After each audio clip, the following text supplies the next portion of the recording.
back on the Peter King podcast, you know, I've come to Las Vegas, and I came here because I'm going to interview James Holzhauer, who had such a great run on Jeopardy.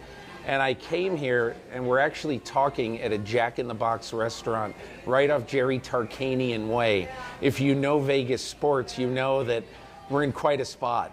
We're meeting at this Jack in the Box, and I'll be honest with you, I just spent the last 2 days in Denver kind of talking a lot with John Elway and Joe Flacco and Von Miller, and I said, I'm a little nervous coming to talk to James Holzhauer because I watched him on TV every night for 2 months. But I really appreciate you coming to join me, James. Thank you. Oh, thank you. I know Von gives a great press conference, so just to be compared to him is kind of an honor in that regard. James, you sort of took the country by storm. And I wonder, as you sit here now, we're, 5-6 weeks removed from your run on Jeopardy. Let me just tell people who may not really know who you are or know why you're going to be on my podcast, that in the span of 33 shows on Jeopardy, you made $2.46 million. You missed the all-time Jeopardy record by $60,000. But you did it in 42 fewer shows than Ken Jennings did. You're the only person to ever win more than $100,000 in a Jeopardy episode. You did it 6 times. And you sort of increased the ratings with Jeopardy. You got everybody to watch. When our crew was at the Tahoe golf tournament recently, Aaron Rodgers said, "Oh yeah, James Holzhauer, he's awesome." So you got Aaron Rodgers is a fan. That's pretty great. You know, Aaron is one of the best ever players on Celebrity Jeopardy for those who don't watch Jeopardy regularly. So, I know he's a fan of the show. Yeah. I am a Bears fan, though, so. Yeah, you're a Naperville, Illinois guy. Mm-hmm. So, I mean, how do you think in the last few weeks, the last couple of months, how's your life changed? A lot of things have changed. I would say I've really underestimated how many people are paying attention to Jeopardy and what's out there because, I figured, maybe like 1 in 5, 1 in 10 people would recognize me, but no, it's everywhere, especially in Las Vegas. I think the city's kind of embraced me, which is good. There's a lot of attention on me, which can be good, it can be bad. Sometimes my daughter is acting up in public, and I really wish I could just become anonymous for a few minutes. What's been the weirdest case of someone recognizing you and talking to you? There have been people, I took a trip to Europe recently, and in Prague and Barcelona and Lisbon, there were all people coming up to me like, "Hey, you're the Jeopardy guy, right?" And I assumed they were American tourists, but, just like the reach is really, really impressive. I think everybody who watches the show, and I'm going to tell you my quick little story about flying here. The guy sitting across the aisle from me is Andrew Catalan from CBS Sports, who I really didn't know. So we were talking, he says, "What are you doing in Vegas?" I said, "Well, I'm going to go see James Holzhauer, the Jeopardy guy." And he goes, "Oh my God, wow, that was amazing, blah, blah, blah." So we get ready to land, and we were talking about the show and all that. And we get ready to land, and one of the flight attendants says to me, I was overhearing your conversation. "You're really going to get to interview James Holzhauer? Who are you?" And I explained, and she goes, "Tell him we miss him." So I think a lot of people do miss you because you were such kind of a tour de force on the show. And I guess I would just ask, did you always have a strategy for how you were going to play Jeopardy?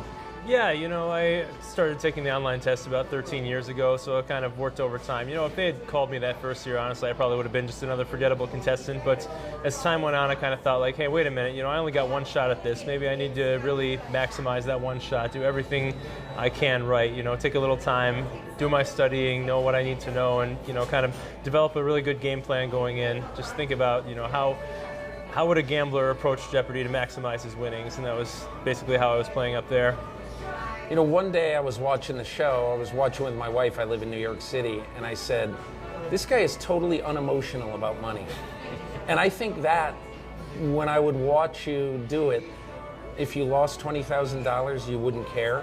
And if you won $20,000, maybe deep down inside you're doing jumping jacks, I don't know. But it looked like you were unemotional about money. Well, I would say it's a lot easier when it's me doing the work than when I'm watching a player fumble away my bet at the last second. But yeah, you kind of get the idea that money comes and goes, especially in this line of work I'm in. I'm a pro sports gambler. I don't know if this has been mentioned yet, but you have winning days, you have losing days, but if you've got the right strategy, you're going to get it in the end. I think the biggest question, probably a lot of people who ended up watching Jeopardy, and 14.5 million people watched your finale on Jeopardy, which is like a pretty good NFL game on Sunday. When you think about it, that's pretty bizarre to think that as many people are watching you or as watching Drew Brees duel Dak Prescott in a game. But I want to go back to the game that you lost to Emma Boettcher, the librarian from Chicago, I believe. Mm-hmm.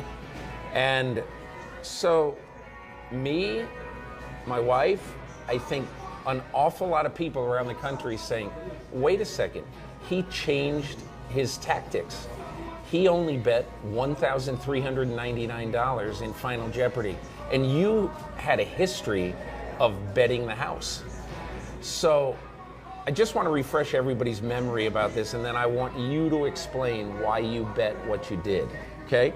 Entering Final Jeopardy, Emma Boettcher had a lead on you. She had $26,600. You were in second place. You had $23,400. I think the key to that was she got both double Jeopardies, or both daily doubles in double Jeopardy. And so she was able to build up her bank a little bit, whereas you, when you normally would get that, you'd be up to $40,000 or $50,000. So you entered Final Jeopardy at $23,400. And the other guy on the show, Jay Sexton, had exactly $11,000 entering it. So you bet $1,399. Take me into your thought process about why you didn't bet the house. Well, so some people said, oh, you couldn't even have covered Emma if she bet zero. But I thought there was a very low chance she's going to bet zero in this spot. Even though she had never met me before this episode aired, she heard that I was a 32-time champion. She knew she was going to have to shoot for the stars to beat me, which is why she went big on those daily double bets.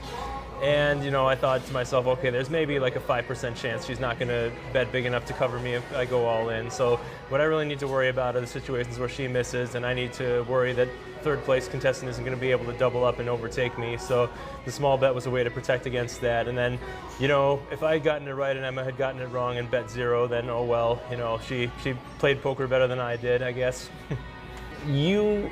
As I look at the sort of science of it, if you had bet your maximum, you could have ended up at exactly $46,800. She ended up betting $20,201, so she ended up with $1 more than you could have won at your maximum. Yeah. So by her getting that, there was no way you could have beaten her anyway. Exactly. And maybe there's some small chance that she says, okay, this guy's a pro gambler. Maybe he knows that I would do this, and maybe I should try to outfox him by making a small bet. But 95% of the time, the player in first is going to make that big bet, and you just have to react accordingly. Did anything go through your mind to the effect of this? This thing has totally turned my life upside down. I've had enough. I've earned enough money. I've made $2.4 million. Let somebody else have the fun. I want to go back to a quiet life. Certainly not. I mean, I would say that, I had a better attitude than most people who lose on the show do because, I had all these winnings to fall back on, and I knew I had achieved this big goal for myself. But no, I certainly did not want to lose. I would still be playing if they would let me. Yeah. We're with James Holzhauer. We're at a Jack in the Box restaurant in Las Vegas. His choice, not ours. Yeah. But anyway, we're going over a little bit of Jeopardy, but I want to get into your real life, your sports gambling life. What's your favorite sport to bet on? Okay, so when I got started about 14 years ago, I bet almost exclusively on baseball. I started out doing what we call futures bets, where you're picking teams to win their divisions, win the World Series, which player is going to win the home run title, things like that. And I thought that was kind of like easier to approach. I kind of think of it like a macroeconomics versus microeconomics thing. One game is kind of a micro, and sometimes it's easier to measure the macro Then after a while, I started betting individual baseball games because I thought it was kind of the easiest sport to analyze mathematically. It's kind of a series of one-on-one matchups instead of, in basketball, you got to kind of analyze how the players are going to work together, and that can often be more complex than just thinking about it as a one-on-one thing. Now I find that the baseball lines have gotten a lot tougher, and also it's 100 degrees in Vegas for most of baseball season. I like to get out, take vacations, so I do most of my focus on football and hockey. It strikes me that, and again, I don't do this, but gambling on basketball might be advantageous for this reason. Wouldn't you always want to bet on a team that's played 3 out of 4 on the road in the third game? A bet against them, I mean. Yeah, well, 15 years ago, I think this would have been a great strategy, but I think that nowadays... Everybody's caught up. Nowadays, they've mostly caught up to this. These kind of things are reflected in the line. Now, if you happen to know better than someone else about which stars are going to rest for the game, that would be very useful information. But I think kind of the default now is just to assume that the starters are going to rest if it's not an important game in that spot. I read at some point in the last couple of months that you really like in football, one of the things you think is kind of underbet or underutilized, among gamblers is betting the 2 teams that get byes in the playoffs. So, in the postseason. So, what is your strategy about that, and why do you believe that way? So to be clear, we're talking like futures bets in the season before the playoff field is totally set. So in other words, like in week 8. Yeah, right. And you can kind of, if you dig deep into the numbers, you can get an idea of which teams have the inside track at the bye weeks, and the tiebreakers come into play really importantly here. There are times where there's a decent chance that 2 teams will end up tied for the second and third spots, but one team has the tiebreaker locked up, and you don't always see that reflected in the odds. I would say, like, if you just took 6 equally matched teams, pretend every team is a 500 team. If you did that, then the 1 seed, just by virtue of having to play only 2 home games, would win the conference about 35% of the time, make it to the Super Bowl. The 2 seed makes it about 29%, and the 3 seed makes it like 11%. So that's just an enormous gap between the 2 and 3 there. And so I think that oftentimes teams that have a good shot at getting the 2 seed, but maybe the market isn't looking at it, are a good bet, whereas the teams that are consigned to the 3 and 4, they're not going to offer you any value. Wasn't there a time, though, like thinking back to 2006, 2007, like the Giants went on the road at 4 weeks in a row, they won a wild card, and then they won 3 consecutive games after winning the wild card, beat the Patriots. Is that thing, has it settled down more into logic now, where the 1 and 2 seeds regularly win? Well, it sure seems like that to me, at least the past 5-6 years, something like that. You keep seeing the 1 and 2 seeds advancing to the Super Bowl. I can't say for certain we won't see the next 2007 Giants out there, but I remember at the start of the playoffs, the Giants were getting about 40-1 Super Bowl odds, and if you actually just parlayed the money line from their 4 games that they won, you would have gotten something like 200-1. So this is what I'm talking about. You don't want to take a futures ticket on that team like that. If you really think they're going all the way, just bet the money line. Better value. What did you do that year? Do you recall? Oh, I was on the Patriots. How could you not be? They're winning every game 60-14. Yeah. Apparently Michael Strahan wants to bring me on the Today Show, and I told him he owes me some money first. It's Good Morning America. Yeah. That was really a fascinating year. I'll never forget that year because I think Paul Zimmerman might have been the only person who really picked the Giants and felt great about it. No. But my whole theory about big games like that is that the defense almost always, if you have a dominant defense, how did the New York Giants beat the 49ers in 1990? How possibly, that's probably the best 49er team. How do you hold the Niners to 5 field goals? Or whatever, 3 field goals? And I look at things like that and I say, in the postseason, I'm really going to go heavy on the defense. 20 years ago I would have agreed with you, but I think that the way they've relaxed the rules and just made it into an offensive passing game has kind of changed it so that you really want that elite quarterback in there to drive your team to the title. What's the Belichick factor to you? Well, it's kind of already, I guess, reflected in the betting odds, but his superior coaching is definitely evidence there. You talk about there's people who are researching like the cutting edge of, okay, here's the mathematically correct thing to do here. It involves a lot of things like passing to running backs on first downs. Just having a higher heavier pass to run ratio in general, going for fourth down a lot more. You see, the Patriots are doing all of these things. That's they're really working hard. Maybe it's that Belichick has guaranteed job security. He knows he won't get fired for doing something outside the box, but whatever it is, they're willing to try things that win. I asked this question, I just wrote it this weekend for my column that's going to run tomorrow. I wonder which record will be broke first, if ever. DiMaggio's 56-game hitting streak, or a coach and a quarterback being together for 20 full seasons. What do you think? Oh boy, I know I've done some breakdowns on how unlikely the 56-game hitting streak is, but it's hard to model a thing like, if the quarterback is with the team for 20 years, that I guess right there means that they're having a good time with that quarterback. So maybe that makes it more likely the coach will stick around, but gosh, I don't know. Yeah. I want to ask you a few things about this coming season coming up. Very open-ended question. Who do you like and why? And if you're giving anybody advice this year on going and putting a few bucks down on somebody, give me a good piece of advice. Well, so in general, if I had to pick a team or two to make it to the Super Bowl, win the Super Bowl, the boring answer is the Patriots and the Rams. Everyone knows these guys are the best teams out there. But if you're looking to invest in a futures ticket, I would say that the big thing to avoid is look away from the teams that have all the hype surrounding them. I can't believe we live in a world where the Cleveland Browns are the most hyped team in the preseason, but I would say they're probably the single worst bet to win the Super Bowl right now. Everyone's talking about how this is their year. You mean because the odds are relatively low? Exactly. What are they? I would say like maybe 13-1 to win the Super Bowl. I haven't checked in a little while. And where would that put them? Would that put them around 10th? Higher than that. I think they're they're the most bet team, and I'd say the odds have them maybe 6th or 7th, wow. Which awfully aggressive. You know what I say about the Browns though? Think about this. You got to go against John Harbaugh, Mike Tomlin. You got to go against Ben. You got to go against teams that win every year. The Ravens and the Steelers. In my opinion, if the Browns are fortunate, they split those games with those teams.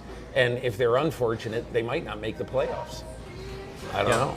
Yeah, I could definitely see a scenario like that. And it pains me to say it as a Bears fan, but the Bears are getting a lot of hype this year. I'm not sure that they quite merit that much. Go find a team that nobody's talking about. Nobody cares about the Tennessee Titans this year. They're not a sexy pick, but they might offer you some value where the Browns and Bears wouldn't. I wonder what you think about sort of the opening up of sort of gambling floodgates around the country. It seems like now more and more people are interested, if only because people are betting legally now. What sort of impact do you think the opening up of gambling to different states around the country is going to have on your job? I think it remains to be seen. I still kind of think that whatever happens, Vegas is going to be at least the national capital of the industry, and I don't think it'll be harder to get bets down. I've already either limited or banned it virtually every sports book in town, so there's a challenge what? there. So what they do here is some sports books will kick out the people who are winning altogether, and others will just say, okay, Joe from off the street can bet 10,000 on this game, but you can bet 3,000, something like that. So I kind of have this restriction in place all around town now anyway. Do you have any place that you can walk into a sports book and do whatever you want? Not whatever I want. I can bet on something, but they're not going to give me the same limits that they would give you or whoever. Well, maybe you as a professional would also face some restrictions. But yeah, it's is that because over the years you've won a lot of money? There's that, and it's a risk management thing, right? If this guy's a winning customer, it can be a good idea to keep him around because if he's betting this side, we'll adjust our odds accordingly. But you don't want to just give the house away to him. I understand completely where they're coming from with this. Now, there's some companies that are a lot more tolerant of the professionals than others. Has anything changed now when you walk into a place? Are people more wary of you after Jeopardy? I don't think that the professional attitude has changed. Now, I should say I haven't really been working much since Jeopardy started, but certainly a lot more of the punters in the sports book want to come talk to me. But, I think that virtually everyone who works behind the counter knew who I was already. Their opinion hasn't changed much. I'll ask you two other things about this season. What is your personal favorite bet right now about the NFL? So I would say that's the big thing. There's a great new book out called The Logic of Sports Betting, if I can plug it. Full disclosure, one of my friends is a co-author on this, but it talks about a thing called price discovery, which is, the idea, like, when they first put the odds up, the guys who come up with the odds, they didn't think too much about what the odds should be. But, so we're talking like, if they put up the odds for next week's football games on Sunday night, that's not a number that's had a lot of thought go into it. But if you give people a week to bet on this, then all the people in the world who have an opinion have their chance to weigh in on it. And so the odds are going to become much more efficient on next Sunday morning than they are on the previous Sunday night. So in other words, bet on Sunday night. There's that. And also, if you find a market that it's impossible to do what they call price discovery, like the big thing now is in-game betting. They have like 2 minutes during commercial break to put up these odds and collect bets on stuff. And they're not always going to do a good job of it, So if you are really paying attention to the game and you're sharp at math, you can kind of come up with an idea of where the end game odds should be. And, that's the kind of thing where they make mistakes and you have time to pounce on it. Somebody reported that you were going to give a lot of your money away. Did you? Are you? What would you give your money away to if you did? So yeah, it's kind of an ongoing process. I have given a bunch away already to a variety of groups. You gave some to Alex Trebek's charity, didn't you? That was really a I did, yeah. My hometown of Naperville, Illinois was having a pancreatic cancer walk, and they wanted me to be there, but I had already a pre-existing commitment that day, but I did send them some money, and I kind of just wrote as an S-side, this is for Alex Trebek, and then the story just blew up. It was incredible, but yeah, I've given to a lot of causes. They're largely focused on the Vegas area, and particularly children's things, homeless teens, groups that kind of get students to graduate high school and set them off on the right track, things like that provide for I love Las Vegas, but the schools here are not great. They really could use a helping hand, and anyone out there who's listening and able to give to the schools here, we could really use the help. They got great kids here who just need a little assist. Is there a particular charity that you've donated to that you think is valuable that you want to give a shout out to? Sure. There's a big one called Project 150. They do Project 150? Yes. So they're project150.org, 150.org, I should say, and they focus on homeless teens in the Las Vegas Valley. There's over 6,000 teenagers who don't have a place to sleep at night. Sometimes they couch surf, sometimes they just go where they can. They need clothes, they need food, they need school supplies, and this place gives it all to them free of charge. All you have to do is show an ID that says you're going to school, and they give the kids everything they need to fit in at school. Did your parents once tell you that you're wasting your time, studying sports statistics? They did, yeah. And how old were you? Well, let's see. This was kind of a thing throughout my life. When I was 10, I got the "you're wasting your time studying sports statistics." When I was 20, it was "you're wasting your time gambling on poker," and then when I was 24, it was "you're wasting your time gambling on sports." Then when it was 30, it's "you're wasting your time studying for Jeopardy." So I hope I've proven all these things wrong. James Holzhauer, really appreciate you talking, and I think that your story is really cool because you're just a guy, and you kind of decided that you were going to have a philosophy about this show, and if it worked, great. If it didn't work, that's the way life goes, and you really attacked it. And I think that's why so many people around the country have identified with you. I think it's, some people just don't realize, hey, this game could be played this way if we took off our blinders and, just analyzed it from the start. We don't think about playing it just slightly differently than anyone else has ever done it. You turn the game on its head, you figure out the way to play, and it doesn't matter if it's completely different than what everyone else is doing. James Holzhauer, thank you from the bowels of the Jack in the Box restaurant on Jerry Tarkanian Way. This has been a lot of fun. It's a great plug for Jack in the Box, by the way.